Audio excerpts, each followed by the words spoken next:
여러분, 우리 인생은요, 하나님 이 땅에 태어나기 전에 우리 인생의 계획을 하고 보냈을까요? 우리가 사는 대로만 사는데 하나님 어려우니까 도와주십시오 이럽니까? 하나님이 여러분에 대한 계획이 다 쓰였겠습니까? 아니면은 여러분이 노력해서 살다가 힘들면 하나님 참 그게 인생이겠습니까? 제가 어제 담임 전도사입니다. 장로교인데 내인데 목사님하고 간곡 기도를 요청해요. 자기 딸이 꿈을 가고 직장에 취업을 하려고 하는데 딸은 좀 정말 좋은 직장을 들어가고 싶어하는 거예요. 너무 좋은 직장. 근데 그보다 조금 낮은 직장은 돼도 딸이 만족하지 못하는 겁니다. 그래서 우리나라 최고 수준의 직장을 가려고 하는데 한동대를 나왔어요. 상당히 똑똑한 딸이에요. 제가 그 교회 집회를 가가 보니까 딸이 굉장히 똑똑해 보여요.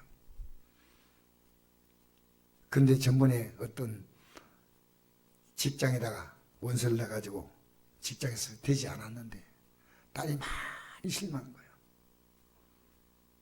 그 제가 딸의 이름을 다 적어달라고 제가 기도하겠다고 이랬습니다. 그 딸의 이름 가지고 하니까 기도를 하면서 하나님 이 딸 그게 합격하게 해달라고 기도하지 않았습니다. 이 딸이 하나님의 뜻대로 가게 해달라고 기도했습니다. 지금 내가 만난 이 수많은 문제 속에서요, 하나님이 나를 인도하는 계획인데 왜 못 느낍니까? 그렇게 간곡하게 여러분이 지금 만난 그 모든 문제는 하나님을 찾고 의지하는 뜻이에요.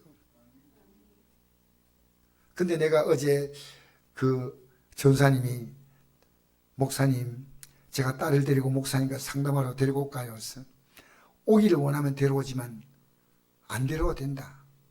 이런 얘기하는 겁니다. 딸이 어머니 이제 제 계획을 다 포기했습니다. 아버님은 돌아가셨어요. 목사님이신데 이제 제 계획을 다 포기했습니다. 주님께 다 맡기로 했습니다. 어떤 길을 가도 저는 이제 주님의 뜻만 따르겠다. 부족하지만 제가 기도한 내용과 똑같은 거예요.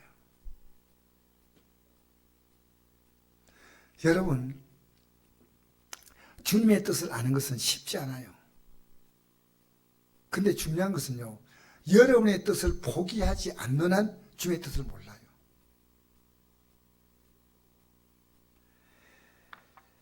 제가 오늘 선교사님에게 편지를 보냈습니다. 문자를 하나 보냈습니다.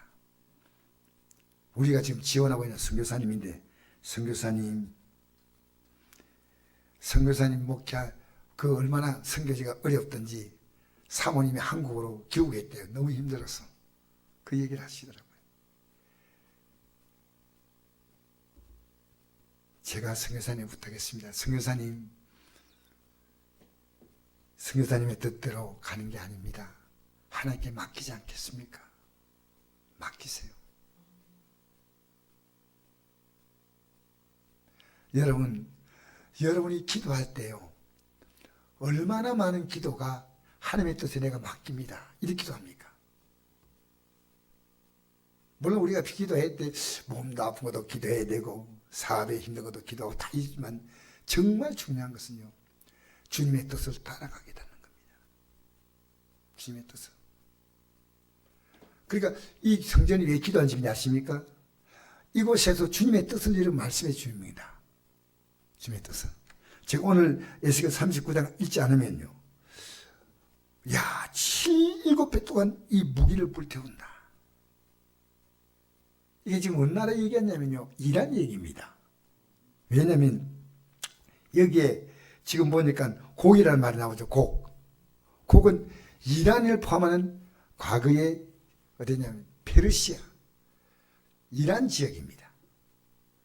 거기서 앞으로 이스라엘 향해서 대규모의 군대가 들어온다는 겁니다. 하나님의 계획은 지금 정확히 이루어지고 있습니다. 하나님의 계획은. 그래서 에스겔 38장과 39장 1 보면 여러분이 이해하기가 좀 어려운 내용인데, 이미 하나님은 이것이 지금부터 몇 년 전이냐? 2600년이 다 연된 겁니다. 하나님의 계획 가운데 지금 역사를 흘러갈 뿐이지. 야, 세상 역사와 성경이 같이 가는 게 아니고요, 성경에 예언된 대로 역사는 가는 겁니다. 오늘 에스겔 38장, 39장 이 내용을 보면요, 앞으로 있을 역사의 마지막 전쟁을 얘기하고요. 자, 다니엘서 2장에 보면 느부갓네살 왕이 큰 신상을 보죠.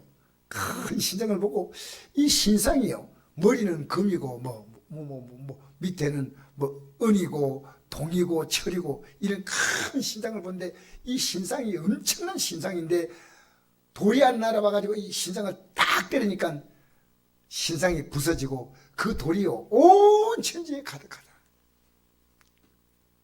느부갓네살 왕이 이걸 보고 너무 충격받았어요. 그래서 이걸 해석하지 못하면 그 나라의 예언을 담당하는 장관들을 죽이겠다. 왕이요 어떤 것을 봤습니까? 안 가르치죠. 그거 내인데 얘기해주면 해석할 수 있는 사람이고, 안 가르치 말하지 못하면 너희들 나온 대로 얘기할 거 아니냐. 왕이요 그런 것을 알 수 있는 사람은 신이 아니면 모릅니다. 우리가 그런 걸 알 수 있습니까? 하니까 다 죽여버린. 근데 이 얘기를 다니엘이 듣고요, 왕이요 그렇게 하지 마십시오. 제가 하나 기도하겠습니다. 기도해가지고요 이 환상에 대한 예언을 그 다니엘과 세 친구 사드락과 메삭과 아벤누가 함께 기도합니다. 하나님이 역사의 마지막 시간을 보여주는데, 왕은 어떤 사람이냐면 머리에 금 같은, 왕의 나라의 시대는 금 같은 나라인데 왕 다음에 나라가 세워진다. 얼마나 기분 나쁘겠어요. 왕 다음에 나라가 세워진데 그게 바빌론 나라, 느부갓네살 바빌론 다음 나라가 이제 페르시아입니다. 페르시아, 메데바사, 메디아하고 페르시아하고 합친 나라가 메데바사인데 나중에 이게 페르시아 나라가 됩니다. 바사 나라. 그 다음에 헬라, 그 다음에 로마. 이래가지고 주전 2600년경에 에스겔이 본 그 예언은요, 역사의 마지막에 돌이 와가지고 탁 치니까 다 부서져가지고 돌이 온 세상에 그 돌무지로 가득하다. 이 돌이 뭡니까? 떠인 돌 누굽니까? 예수님이셔요. 예수님 역사의 마지막을 딱 심판하면 끝나는 겁니다. 얼마나 무서운 일입니까? 그래서 바로 하나님 역사의 마지막까지 다 보여주시는 거예요. 너무 놀랍습니다. 그러니까 우리는요 아무것도 서두를 게 없어요. 뉴스 보고 아이고 하지 마세요. 지금 여러분이 뉴스를 자꾸 보면 솔직히 말합니다. 우리 뉴스 따라가는 거 아니에요. 트럼프를 따라가는 거 아니고, 우리는요 이 모든 것 속에 하나님 지금 다 이끌어가요. 나중에 마지막에 이 모든 무기를 다 불태우는데 7년이 걸린다. 7년. 몇 년요? 엄청난 거 아닙니까? 여기 나오지 않습니까? 어떻게 이럴 말.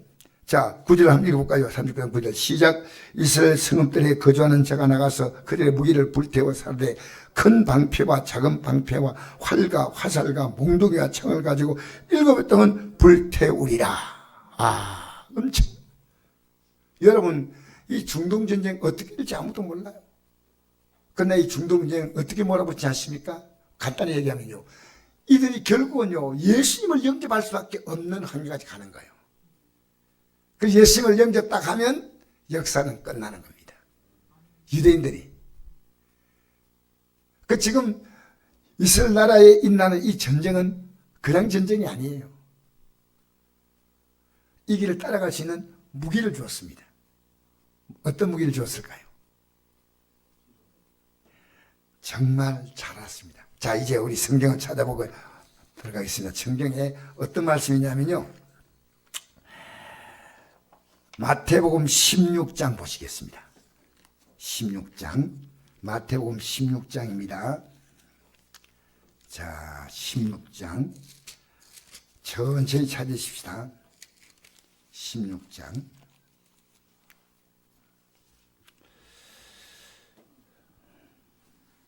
24절 말씀 에서 26절까지 읽겠습니다. 28페이지입니다. 마태복음 16장 24절에서 26절까지 시작. 이에 예수께서 제자들에게 이르시되 누구니 나를 따라오려거든 자기를 부인하고 자기 십자가를 지고 나를 따를 것이라. 누구니 제 목숨을 구원하고자 하면 잃을 것이요 누구니 나를 위하여 제 목숨을 잃으면 찾으리라. 사람이 만일 온천을 얻고도 제 목숨을 잃으면 무엇이 유익하리요. 사람의 무엇을 주고 제 목숨과 바꾸겠느냐. 아멘. 자, 이 길을 가는 것은요, 어떤 길이냐면요, 누구니 나를 따라오려거든 자기를 부인하고 자기 십자가를 지고 나를 따라. 저는 이 말의 제일 중요한 말은요, 십자가라는 말, 십자가. 내가 지금 예수님을 따라간다는 게요, 십자가 지는 만큼 힘들다. 십자가의 길은요, 내가 못 갖는 길 그 뜻이에요. 여러분, 예수님이 십자가를 지실 때 그냥 졌습니까? 이 십자가 지는 게 너무 어려우니까 어떤 기도했습니까? 할 수 있거든 안 지게 해달라고 기도했습니다. 할 수 있거든 이 잔을 내게서 지나가게 하옵소서. 지나가게 하옵소서. 너무너무 힘들기 때문에 나는 갈 수 없는데, 근데 기도하다가 그 기도가 바뀝니다. 어떻게 바뀌냐면요, 내 뜻대로 마옵시고 아버지의 뜻대로 이제 따라가는 거예요. 그러면 우리 힘으로 안 되기 때문에요, 이분이 지금 주님을 따라간다 안 따라간다 알 수 있는 비결은 딱 하나입니다. 기도입니다. 내가 이 땅을 떠나기는 그 사건이 너희들에게 줄 수 있는 것이 뭐냐면, 앞으로 영원한 부활의 생명을 내가 주는데, 부활의 생명을 주는데 이 땅에 있는 동안에는 내 이름으로 기도하면 응답하는 기도의 놀라운 약속을 주겠다는 겁니다. 네, 기도하면 하나님이 직접 내가 너를 도우겠니까. 그래서 시험에 들지 않게 기도하라고 했으니까요, 기도하면 이 마귀의 정체가 느껴져요. 지금 제가 기도하지 않습니까? 부족하지만 이 느껴지기 시작하는 거, 보이기 시작하는 거예요. 지금 마귀가 이렇게 나를 공격하는구나. 어제 어떤 목사님하고 대화하면서도요, 그 대화 속에서 내가 하면 안 되는 말, 그 목사님은 그거 듣고 그래요 하고 하는데, 이건 하나님이 기뻐하지 않은 말이구나 딱 떠오르는 거예요. 내가 하는 하루의 행동 가운데요, 하나님 보시 합당하지 않은, 여러분, 우리는 수많은 말들이 하나님 보기에 합당하지 않은 말들인데 나도 모르게 합니다. 생각합니다. 근데 기도하니까요, 이게 하나하나가 느끼기 시작하는 거예요. 야, 이 말하면 안 돼. 이 생각하면 안 돼. 그러니까 여러분, 입에서 나오는 딱 말 보면 그 사람 미리 보여요. 입에서 낙심과 염려와 세상 얘기 많이 하는 사람은요, 죄송한 얘기입니다. 그분이 아직도 기도가 세상 말밖에 할 수 없는 만큼 하긴 하지만 약하지만 기도하면요, 여러분의 언어가 바뀌어요. 우리가 너희가 무엇을 먹을까, 무엇을 마실까, 무엇을 입을까 염려하지 말라, 이런 다 이방인들이 구하는 것이다. 이방인 하나님 안 믿는 자입니다. 너희 천부께서 이 모든 게 너희 있어야 할 줄을 아시느니라. 너희는 먼저 그의 나라와 그의 의를 구하면 이 모든 걸 너에게 더하시리라. 하나님은요, 여러분의 삶에 필요한 것을 다 주신대. 저는 아담 보면서 느낀 게요, 아담이 혼자 지금 받고 나서 가만히 생각하고 있는데, 아담은 뭐가 지금 외로운지 몰라? 하나님 딱 보니까 독채하는 게 좋지 않아. 아담은 태어나자마자 섹시하겠어요, 몰랐겠어요? 몰랐죠? 근데 독채하는 게 좋지 않은 걸 하나님은 아담의 마음을 꿰뚫어 보시고 하셨어요. 아담의 필요를 하나님은 채우시니까. 아담의 갈비뼈를 통해 하와를 만드시고 하와를 아담에 이끌어 오시니까 아담이 보자마자 내 뼈 중에 뼈요, 살 중에 살인데. 근데 나중에 이 하와의 유혹에 의해서 선악과 알게 하는 나무 실과 먹고 난 다음에 하나님이 내가 왜 먹었냐니까, 하나님이 주신 저 여자, 이 너무 심해.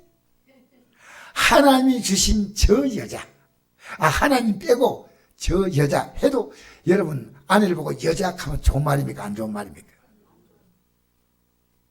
남편 보고 저 남자, 안 좋은 말이죠. 아내 보고 저 여자 조금 전까지 내 살 중에 살이요 뼈 중에 뼈라 했는데 저 여자 그리고 저 여자를 주신 하나님까지 싸들어 뭉쳐가지고 하나님도 섭섭해요. 내 아내도 섭섭해요. 여러분 그때 필요한 무기가 뭐겠습니까? 회개합니다. 얼마나 중요해요. 용서할까요 못할까요? 얼마나 용서하셔. 제가 기도하면서 느낀 거예요. 내가 하나님의 기쁜 뜻대로 딱 살아가면 하나님이 내 목을 다 챙겨줄 것으로 생각하니까 너무 좋아요.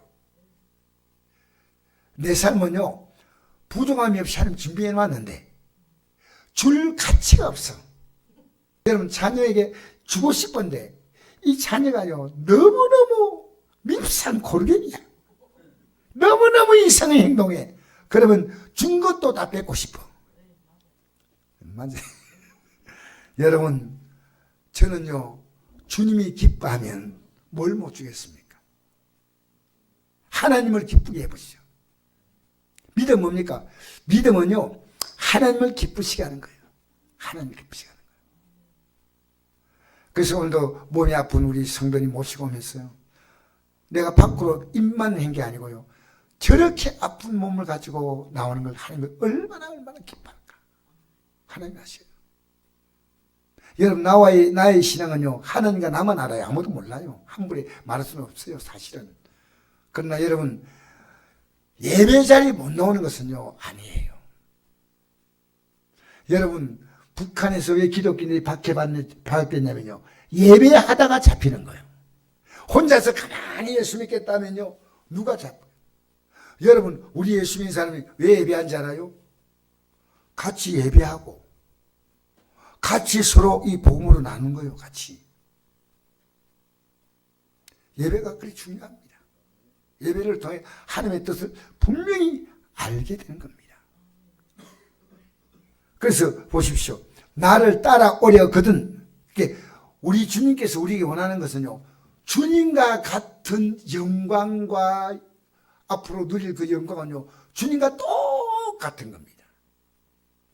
그냥 하늘나라 가면 우리가 그것에 영광이 아니에요. 우리가 앞으로 누릴 영광은요 예수님이 누릴 영광과 똑같은 겁니다. 그래서 빌립보서 1장 21절 보니까 우리의 낮은 몸을 그 영광의 몸의 형체와 같이 변화시킨다. 우리의 몸을. 여러분 앞으로 여러분이 바라볼 이 목표는 엄청난데 나는 안 따라가. 근데 따라간다고 우기는 거예요. 여러분 따라가는 것은요 따라가는데 제일 힘든 게 뭐냐면요 이 길을 가지 않으려고 하는 나 자신이. 여러분 제가 목사니까 성경 읽기 쉬울 줄 압니까? 천만에요. 저 기도합니다. 여러분 제가 기도하는 게 쉬울 줄 알아요? 천만에요. 기도합니다. 기도할 힘을 달라고. 전 여러분 이해합니다. 그런데 여러분이 지금 기도하지 않으면요 하나님이 힘을 안 주셔요. 그런데 여러분이 이 기도하는 하나님의 뜻을 따라가는 게 아니고요 기도하기 싫은 내 육을 따라가 버린 거예요. 저는 아내에게 이런 편지를 보냈습니다. 제 아내가 받았으니까 여보 당신 기도 많이 하고 있지만 당신의 기도 분량을 좀 올려야 된다. 이 말 듣고 아내가 얼마나 고민이 될까 저는 생각했어요. 근데 반응이 너무해요. 이런 문자가 나온 게 너무 감사한 거예요. 여러분 내가요 기도의 분량이 차면요 어떤 환경도 환경이 어려움이 없어요. 자 우리 이제 오늘 말씀의 결론적인 부분인데요. 예수님이 부활하신 예수님은요 잘 보세요. 부활하신 예수님은 문을 열고 들어왔습니까? 그냥 툭 들어왔습니까? 들어왔죠? 여러분 앞으로 부활의 완전한 몸을 입으면요 이 환경이 전혀 문제가 안 되는데 내가 예수 믿고 부활의 믿음 갖고 있으면요 환경이 있지만 내게 영향을 못 줘요. 그래서 예수님께서 이런 말씀하셨죠. 요한복음 14장 27절에 내가 내게 평안을 끼치노니 곧 나의 평안을 끼치노라. 내가 주는 건 세상이 주는 것 같이 아니하다. 세상은요 아무 문제가 없어요. 아무 어려움이 없으면 평안한 겁니다. 그 믿음은요, 문제가 아무리 많아도 평안해요.